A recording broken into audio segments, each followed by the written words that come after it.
तुम थोड़ा आगे आओ ना, जाओ ना।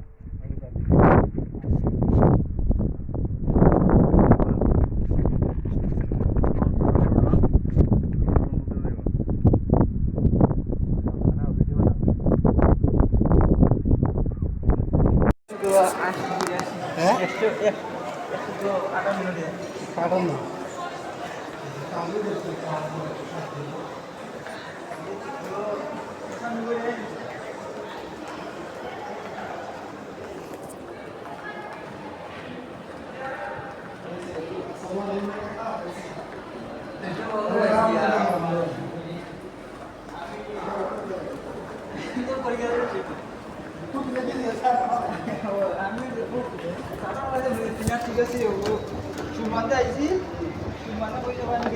বন্ধু এ বন্ধু এমনি স্যার তো গেছি না মনে হয় এটা তো অন্য চেঞ্জ করছে এমনি এগিয়ে হয়েছে নাও চেঞ্জ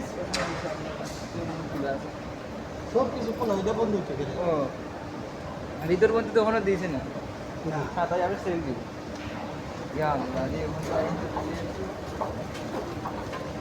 সাথে কথা দিব সুবিধা উঠেই শুনছি ওটাই সে মনে লাগানো গিফটে তো উঠতিলস না আমারও ধরে হাই কাশেম ভাই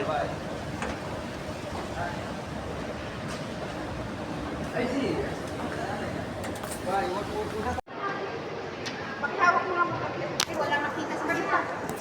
Aging sila lang. Ako. Ba't ako ang picture sa inyo? Ako naman. Hoy. Cheers.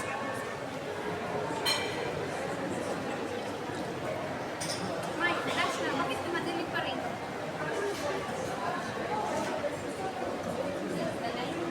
Salay kasi. Salay. Ka ng wifi mo tayo. Botet mo na.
ইয়া রাব্বাল আলামিন আল্লাহ, তুমি না কোরআনে বলেছো বান্দা যতই গুনাহ করবে আমার কাছে তাওবা করলে আমি তোমারে মাফ করে দেব।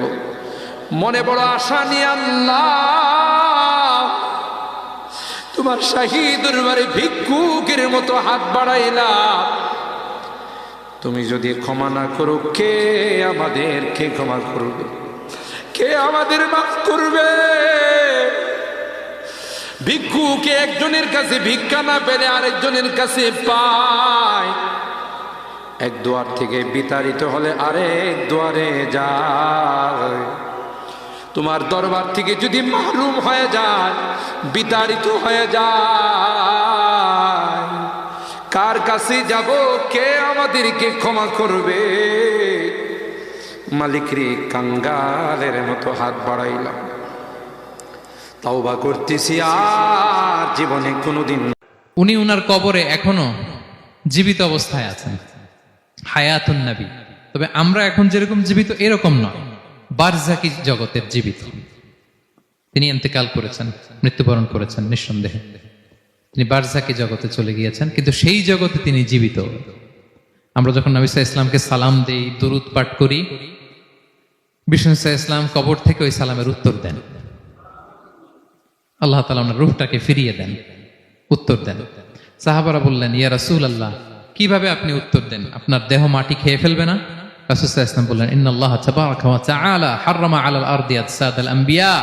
আল্লাহ তাআলা নবীদের দেহকে নষ্ট করা মাটির জন্য হারাম করে দিয়েছেন। কোন মাটি কোন নবীর দেহকে টাচ করতে পারে না, নষ্ট করতে পারে না। নবীরা কবরে জীবিত, সেখানে সালাত আদায় করে, তাদেরকে স্পেশাল রিজিক দেয়া হয়। এটাকেই বলা হয় হায়াতুন নবী, তিনি বারজাকি জগতে জীবিত। বিষ্ণু সাল্লাল্লাহু আলাইহি ওয়াসাল্লাম যখন এই হাদিস বললেন যে সবচাইতে যদি আমাকে কেউ ভালো না বাসে, সে মুমিন নয়, আল্লাহর কসম লাগে কথাগুলো শুনে যাবেন।